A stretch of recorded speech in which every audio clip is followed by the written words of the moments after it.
Ok, donc le cours d'aujourd'hui, on va parler d'enveloppes convexes. Donc les enveloppes convexes, historiquement en géométrie algorithmique, c'est l'un des premiers problèmes, si ce n'est le premier problème qui a été étudié. Donc les enveloppes convexes dans le plan. Donc c'est ce qu'on va faire aujourd'hui. Donc d'abord, je vais commencer à expliquer ce qu'on entend par convexe. Donc ce qu'on entend par un... Si on part d'un polygone, ce qu'on entend par un polygone convexe,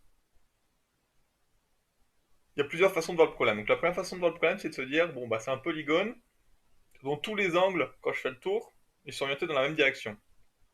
Donc si je suis un petit bonhomme qui me déplace sur le bord de mon polygone, je vais toujours tourner dans le même sens. Une autre façon de voir la chose, c'est de dire qu'il n'y a pas de trou dans mon ensemble. Si je pars d'un point et que je vais vers un autre point de mon polygone, qui est sur l'intérieur de mon polygone tout droit, je vais toujours rester dans mon polygone. Ça se rapproche un peu plus de la définition mathématique. Donc si je prends un ensemble, donc là si je prends mes deux exemples, par exemple, mon premier polygone à gauche, il n'est pas convexe. Donc si je me balade sur son bord, donc je pars d'ici, si je tourne à droite, ici j'ai un virage, je tourne à droite. Et là, si je suis sur droite, tout d'un coup, je tourne à gauche. Donc comme il y en a un des angles qui est pas orienté dans le même sens que les autres, il n'est pas convexe. Ici, on a un deuxième virage à gauche, les autres sont à droite. Alors que si je me mets sur mon polygone convexe ici, je vais toujours tourner à droite. Maintenant, si je prends mon autre définition de si je une autre façon de voir les choses, ou de me dire si je pars de deux points dans mon ensemble, je reste forcément dedans. À droite, je peux prendre deux points n'importe où. Si je trace une droite entre les deux, un segment entre les deux, je vais rester dans mon ensemble. Donc je suis convexe. Ici, entre A et B, je vais sortir. Et du coup, si je sors entre deux points, je ne suis pas convexe. Donc ici, comme on a un trou, on n'est pas convexe. Et ce trou, il est créé justement par le virage à gauche qui est au niveau de ce sommet.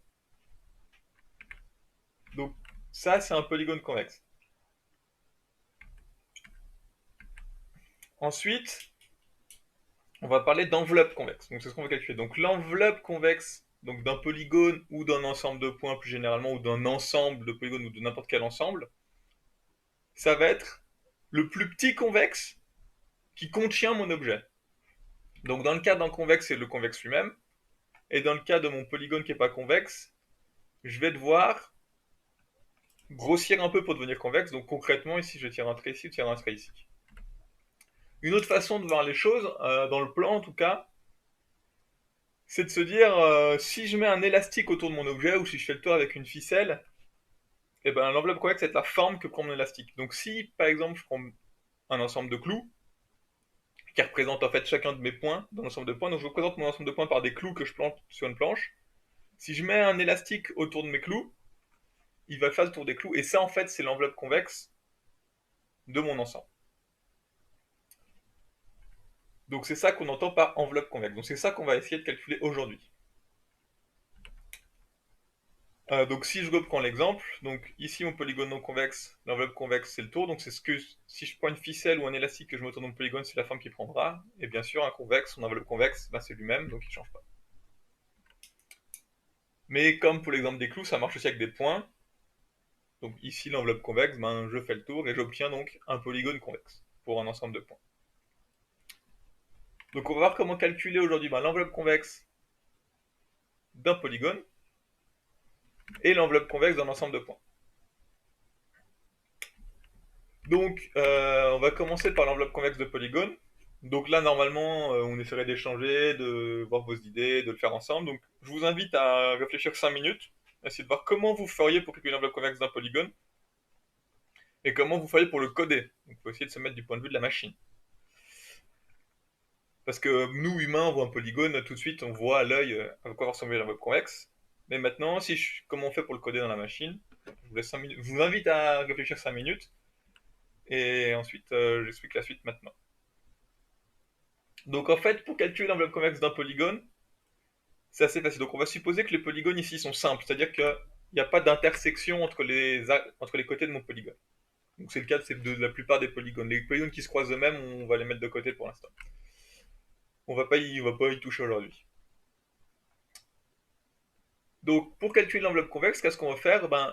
Le plus simple naturellement, c'est de se dire le problème, c'est mes virages à gauche. Donc à chaque fois que je rencontre un virage à gauche, en fait, on va enlever ce point, ce qui va faire que je vais créer cette arête-là, et ce point se trouve forcément à l'arrière de mon polygone. Donc l'idée, c'est juste, on va parcourir mon polygone, et on va se enlever tous les virages à gauche, qui sont ces fameux virages qui nous posent problème. Donc sur un exemple, qu'est-ce que ça donne? Donc j'ai un exemple ici, donc je pars de mon premier point, on va dire, je vais tourner dans le sens des aiguilles d'une montre. Donc je veux que tous mes virages ils tournent à droite, donc dans le sens des aiguilles d'une montre. Il faut que les points 1, 2, 3 soient orientés dans le sens des aiguilles d'une montre. Je vous rappelle que normalement vous avez vu dans le module 2.1 comment déterminer l'orientation de 3 points, comment savoir si un point est à gauche ou à droite d'une autre droite, orienté, etc. Donc, ça va être des pratiques qu'on va utiliser beaucoup et qui vont être pratiques pour nous. Donc je me balade sur mon ensemble. Ok, je pars de mon point 1, je vais au point 2, virage 1, 2, 3, je tourne à droite, c'est bon. Donc lui, je le laisse. Après, j'arrive au virage 2, 3, 4. Là, je tourne à gauche. Mes points, ils sont orientés dans l'autre sens. Avant 1, 2, 3, on tourne dans le sens aiguille d'une montre, maintenant on tourne dans le sens anti-horaire. Du coup, le point 3, il pose problème. Et bien en fait, je vais supprimer le point 3 de mon contour. Et du coup, j'obtiens un nouveau polygone. On voit que ça a changé l'angle autour du point 2, donc on revérifie l'angle autour du point 2. 1, 2, 4. Ah ben 1, 2, 4, maintenant il tourne de nouveau à gauche, il est plus dans le bon sens. Donc pareil, le point 2, on le supprime. Et on a un nouveau polygone. On voit que ça a changé le virage autour du point 1. Donc on vérifie. 14, 1, 4, on tourne bien dans le sens des aiguilles d'une montre. 1, 4, 5, on tourne bien dans le sens des aiguilles d'une montre. 4, 5, 6, on tourne bien dans le sens des aiguilles d'une montre. Par contre, 5, 6, 7, ah, on tourne plus dans le bon sens. Donc là, 6, on veut l'enlever. 6, il n'est pas bon. On l'enlève. On vérifie 5, 5, c'est toujours dans le bon sens. 5, 7, 8, on n'est pas bon, donc on l'enlève. 4, 5, 8, on tourne dans le bon sens. 5, 8, 9, on tourne dans le bon sens. 8, 9, 10, on tourne dans le bon sens. Par contre, 9, 10, 11, hop, on retourne dans le sens trigonométrique, c'est pas le sens qu'on veut. Du coup, le point 10, on l'enlève. 7, 9, 11 est toujours bon. 9, 11, 12 est pas bon, du coup on enlève 11. 5, 9, 12, alors, ici on voit pas très bien, on va dire qu'il est bon. 9, 12, 13, je tourne dans le mauvais sens. Je tourne dans le sens trigonométrique, c'est pas le sens que je veux, donc je supprime 12. Ah, bon, normalement il n'y a pas de point ici, c'est un petit erreur de ma part. 8, 9, 13, donc ça change le virage à 13. Donc le virage à 13, quand j'enlève 12, ça change le virage à 9, donc je reviens en arrière pour vérifier 9. 9. Désolé. Ah putain. Oui. Ouais. Désolé. Donc on reprend. Donc si j'en suis à mon point 9, maintenant 8, 9, 13, il est plus orienté dans le bon sens. Donc 8, 9, 13, je supprime le 9. Je vérifie autour de mon point 8, je tourne bien dans le sens aiguille d'une montre. 8, 13, 14, je tourne dans le sens aiguille d'une montre. 13, 14, 1. Et 14, 1, 4, je suis revenu au point de départ. Tous mes points tournent dans le sens aiguille d'une montre. J'ai donc maintenant l'enveloppe convexe de mon polygone. Donc l'idée, c'est de parcourir, faire le tour et de supprimer un par un tous les virages qui ne sont pas dans le bon sens. Donc ça, c'est pour obtenir l'enveloppe convexe d'un polygone à partir d'un polygone. Donc c'est relativement facile, donc ça, on va le développer ensemble. Donc on commencera par vous rappeler par vous faire redévelopper les primitives qui permettent de vérifier l'orientation de 3 points.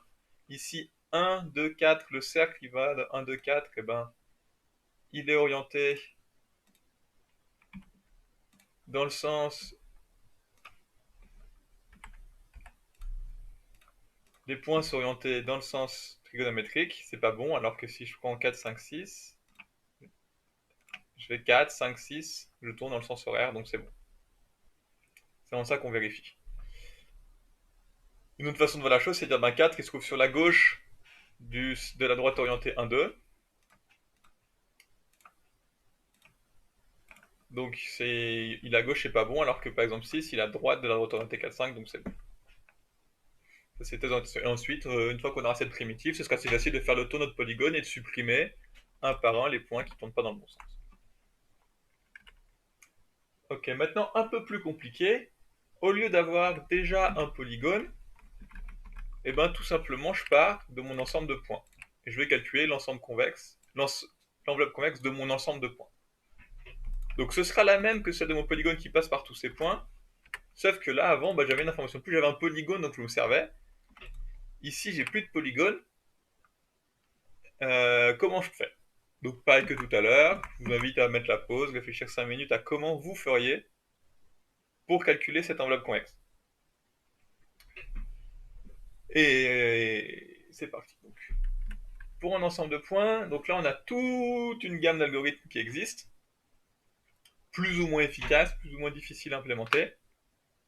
Donc il s'appelle Quickle, Gift Wrapping, donc en français marge de Jarvis. Donc celui-là c'est le point qu'on va implémenter puisque l'idée c'est naturel. Gramscan Monotone Chain, c'est un peu la même idée. On trouve pas souvent le nom Monotone Chain, mais c'est celui qu'on va faire. Parce qu'en fait, il est assez souvent implémenté, même si le nom n'est pas très utilisé, parce qu'il est efficace déjà, et qu'il est assez facile à implémenter. Donc nous, on va faire gift wrapping d'abord, et ensuite Monotone Chain. Et je vous laisserai comparer les performances, et voir lequel est plus efficace. Donc premier algorithme, gift wrapping, ou marque de Jarvis en français. Donc l'idée de base, donc gift wrapping, c'est-à-dire emballage de cadeau. Donc l'idée de base est assez simple, on va essayer un peu de mimer ce qui se passe quand j'emballe un cadeau ou quand je prends une ficelle et que je fais le tour de mon ensemble de clous. Donc l'idée de base, c'est partir d'un point dont on sait qu'il va faire partie de l'enveloppe convexe. Donc comment on trouve ce point? En fait, c'est assez simple, on peut prendre le point qui se trouve le plus à gauche de mon ensemble de points. Il est forcément dans l'enveloppe convexe. Et je pars de ce point et je vais essayer de calculer le point suivant qui est sur l'enveloppe convexe, comme si j'enroulais une ficelle tout autour de mon ensemble de points. Donc si je prends un exemple, comment ça se passe? Donc je prends un ensemble de points, donc j'ai pas l'enveloppe convexe, donc je pars de mon point le plus à gauche. Ici j'ai mon point le plus à gauche, et je prends ma ficelle, et ok, donc je prends ma ficelle et j'essaye de faire tourner ma ficelle autour de mon ensemble de points. Donc ma ficelle, on va la mettre un peu plus voyante. Voilà, donc je prends ma ficelle et j'essaye de la faire tourner. Et je la fais tourner jusqu'à ce que je rencontre un point. Donc ça c'est ce qui se passe si je fais dans la réalité tourner ma ficelle. Et donc là je tombe sur un point, je tombe sur ce point. Donc j'ai trouvé ce point. C'est le point suivant de mon enveloppe convexe. Comment on fait pour trouver ce point? Donc je pars d'un point, comment je trouve le point suivant de l'enveloppe convexe? Donc une façon de voir les choses, c'est de se dire, je suis parti de ma position de ma ficelle au début. Maintenant, je peux calculer cet angle entre ma ficelle à la verticale au tout début, donc qui était la direction au moment où j'ai trouvé ce point, parce que je cherchais le plus à gauche, et ce nouveau point. Donc c'est le point qui a le plus petit angle. Tous les autres points, ça fait grandir cet angle d'aller les chercher. C'est une façon de voir la chose. Le problème des calculs d'angle, c'est que ça implique la trigonométrie, des cosinus et des sinus, et c'est pas des valeurs entières. Donc on va avoir des calculs flottants, et en informatique, je suppose que vous savez, les calculs flottants, on n'a pas la précision qu'on veut. On peut pas être aussi précis qu'on le souhaite. Donc on essaye d'éviter les calculs flottants. Une autre façon de voir les choses, c'est de se dire, ce point, là, si je prends cette droite, tous les autres points de mon ensemble, ils sont à droite de cette droite, sur le côté droit. Il n'y a aucun point qui traîne à gauche. Alors que si je prends n'importe quel autre point, si je vais à ce point-là, mon point, il se trouve à sa gauche. Donc en fait, comme au tout début, on a cherché le point le plus à gauche pour partir, et bien ici on va prendre le point, on va faire quelque chose de similaire. On va prendre le point en quelque sorte le plus à gauche, mais au sens de l'orientation, du côté. Donc si je pars d'un point au hasard, ok, je considère ce point. Je lui dis, lui pour le moment c'est mon point le plus à gauche. Forcément j'ai considéré que lui. Ensuite je vais considérer un autre point, donc on va dire je considère ce point. Et je regarde ce point. Est-ce que ce point, il se trouve à gauche de ma droite ou de l'autre côté? Oui, il se trouve à gauche, du coup il est meilleur, il est plus à gauche. Donc je le prends. Ensuite je considère un autre point, lui il se trouve à droite donc il n'est pas meilleur. Je considère le point suivant, lui il se trouve à droite donc il n'est pas meilleur. Je vais considérer tous les points un par un, à chaque fois que je trouve un point à gauche, hop, c'est mon nouveau meilleur. Donc ici je trouve un point à gauche, je peux le faire, hop, je le prends. Et donc je trouve un point à gauche, ce point-là se trouve à gauche, du coup je le prends, et je vais finir forcément par ce point-là qui est à gauche de tous les autres, et qui est mon meilleur point. Et c'est comme ça que je trouve ce point. Et une fois que j'ai trouvé ce point, et ben je recommence. Je prends ma droite, et je cherche le point qui est le plus à gauche de tous les autres, mais cette fois en partant de ce point-là, de mon nouveau point que je viens de trouver. Donc bah, le point le plus à gauche, celui-ci un peu plus à gauche, celui-ci un peu plus à gauche, hop, celui-là il est plus à gauche, j'ai trouvé, j'ai gagné. Maintenant je pars dessus, j'ai fini tous ensemble, je trouve que c'est à mon minimum, je continue, jusqu'à trouver mon enveloppe convexe. Et quand est-ce que j'ai trouvé mon enveloppe convexe? Donc je continue, je cherche le point le plus à gauche, cherche le point le plus à gauche, cherche le point le plus à gauche, et paf, je suis retombé sur mon point de départ. Donc je suis retombé sur mon point de départ, j'ai fait tout le tour. Donc ça c'est l'idée de l'algorithme, simplement à chaque fois, je vais chercher le point de telle façon que le dernier point que j'ai calculé de l'enveloppe convexe, cette droite là qui part d'une point que j'ai calculé de l'enveloppe convexe, et mon nouveau point de l'enveloppe convexe, il soit à droite de tous les autres. Ici c'est pas bon parce que ce point là il est à gauche, du coup hop, alors que là tous les autres points de l'ensemble ils sont à droite de cette droite. Et donc si vous regardez sur une enveloppe convexe, tous les points sont à droite de segment, tous les points sont à droite de segment, tous les points sont à droite de segment, tous les points sont à droite de segment, tous les points sont à droite de segment, tous les points sont à droite de segment, tous les points sont à droite de segment. Mais si je prends n'importe quel autre segment entre deux points,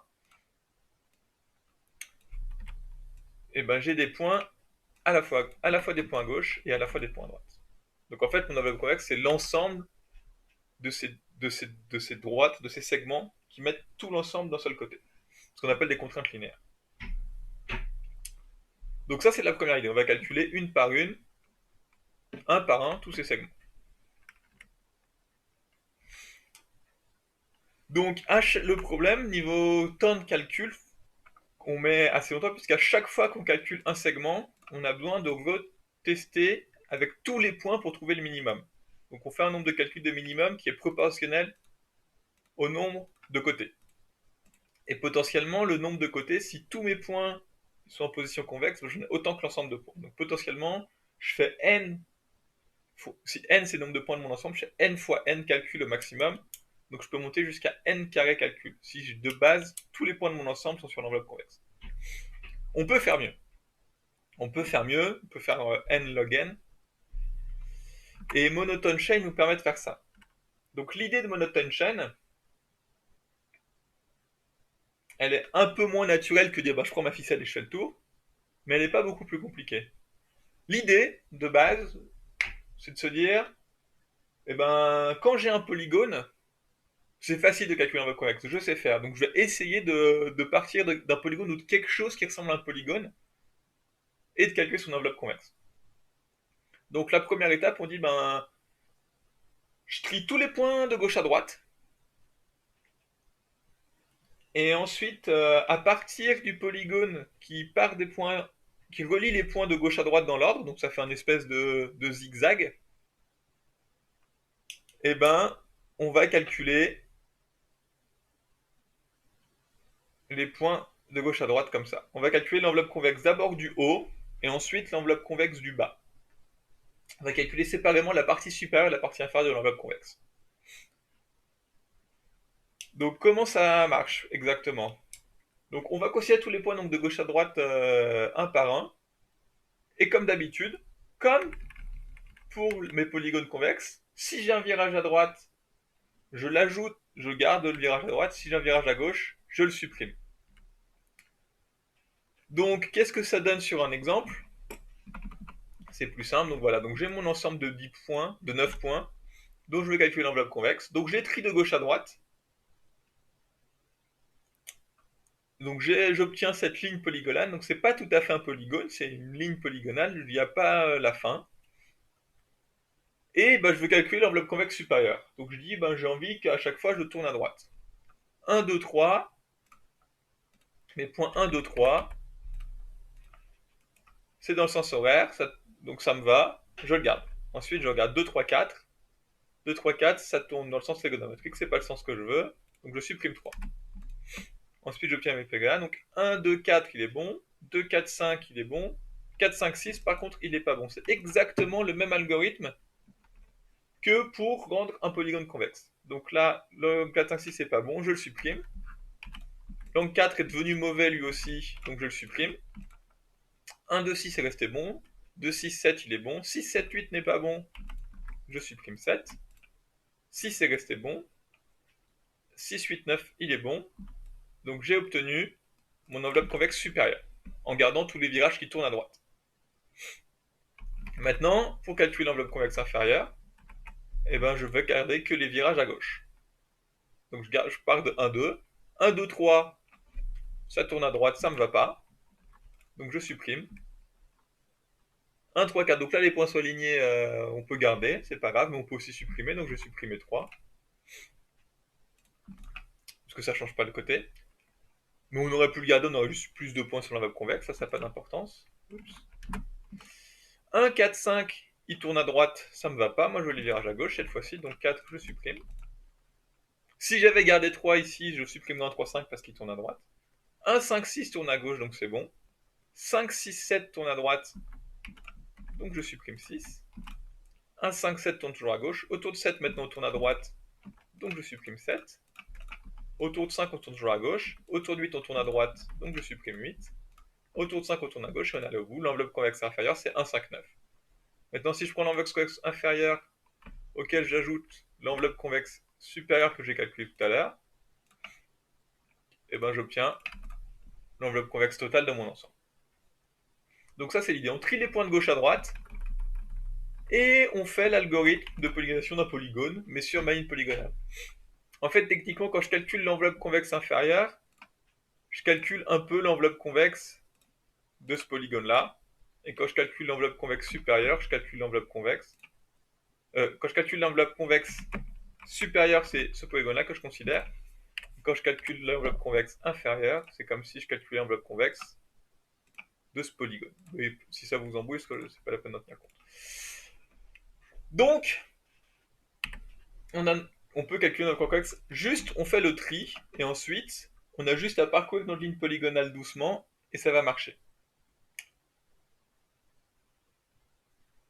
C'est beaucoup plus rapide, parce que là, on a un tri, donc la complexité pour trier une liste de nombres, c'est n log n, donc pour trier nos points, c'est n log n, tout pareil, la complexité, pour les trier de gauche à droite. Et parfois, on a des points de base déjà triés, donc on n'a même pas besoin de faire l'étape de tri, et ensuite, le nombre d'opérations qui reste, il est linéaire dans le nombre de points, donc il est proportionnel à n, au lieu d'être proportionnel au pk n carré tout à l'heure.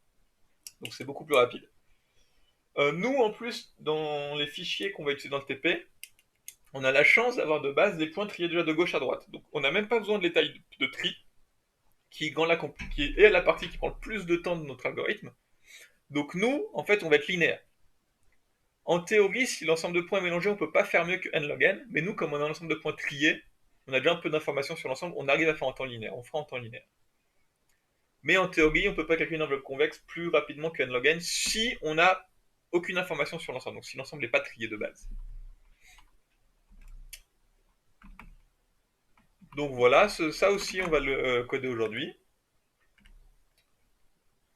Donc qu'est-ce qu'on va faire pour coder donc? Je vous explique rapidement. Donc il y a comme d'habitude un peu de code à trous. Donc pour commencer sur l'enveloppe convexe d'un polygone, je vous ai donné le squelette des fonctions, je vous ai écrit quelques fonctions de test pour les tests de savoir si les points sont orientés dans le sens horaire ou anti-horaire. Je vous fais aussi calculer un triangle. Bon, ça va pas être nécessaire pour la suite, mais je vous fais quand même. Donc il y a quelques petites fonctions de test qui sont toutes écrites. Donc vous lancez, vous testez. Et ensuite, pour calculer l'enveloppe convexe d'un ensemble de points, là je vous ai plus fait les fonctions de test. Par contre, comme pour le module de points, on aura accès au même fichier dans le répertoire data. Tous les fichiers de ce répertoire, il y a une petite fonction pour les charger en mémoire. Il y a même une petite interface utilisateur si vous voulez pour choisir lequel vous voulez charger. Donc pour faire vos tests, prenez des petits fichiers, par exemple Euronite avec 10 points seulement pour le début, parce que déjà ça prend moins de temps de calcul et vous pouvez tout de suite faire les résultats. Et bien entendu, il y a une petite fonction qui crée un fichier SVG qui vous permet de voir vos résultats. Donc vous pouvez regarder si vous avez bien l'enveloppe convexe ou pas. Donc la fonction, bon, vous avez la fonction de load, c'est tout écrit hein, dans le PDF. une fonction qui dessine et le polygone que vous donnez, donc notre polygone, nous on veut l'enveloppe convexe, et l'ensemble de points. Donc par exemple, si je calcule l'enveloppe convexe sur un fichier de 100 000 points, j'obtiens ça. Donc en bleu foncé, c'est tous les points, et le polygone, bah, c'est l'enveloppe convexe que j'ai calculée. Commencez pas avec le fichier de 100 000 points, ça, mais quand c'est plus petit. Mais voilà le genre de fichier que vous allez obtenir en retour. Donc là, on voit bien que j'ai bien calculé l'enveloppe convexe. Donc on va calculer, donc on va faire ça avec les deux algorithmes. Donc on va faire ça avec d'abord gift wrapping, et ensuite on va faire l'algorithme monotone chain, donc on trie les points et on calcule l'enveloppe supérieure et inférieure. Et après, à la fin, je vous invite de comparer un peu la rapidité des deux méthodes de calcul. Donc, sur des petits ensembles, 10, 100, 1000 points, c'est quasiment instantané dans les deux cas. 100 000 points, ça peut prendre, ça va être un peu plus long. Et j'ai pas testé pour gift wrapping le temps que ça prend, mais ça devrait être plus lent. Alors là, on voit que gift wrapping, c'est pas si dramatique le temps qu'il prend, puisque des côtés, pour mon ensemble de 100 000 points, en fait, des arêtes, j'en ai que 1, 2, 3, 4, 5, 6, 7, 8. J'ai une douzaine d'arêtes, une quinzaine d'arêtes, donc c'est pas dramatique. Mais il y a des cas où c'est beaucoup plus gênant. Donc là, les algorithmes doivent être tous les deux rapides, mais malgré tout, normalement, Monotone Chain va être plus rapide d'un facteur de 5, 10 sur les très gros fichiers. Donc voilà, c'est tout pour l'instant. Je vous laisse au travail. Donc, si vous avez des questions, envoyez par mail, ou si c'est pendant les heures de cours, vous pouvez nous les poser directement sur Zoom. Voilà, bon travail et à tout à l'heure.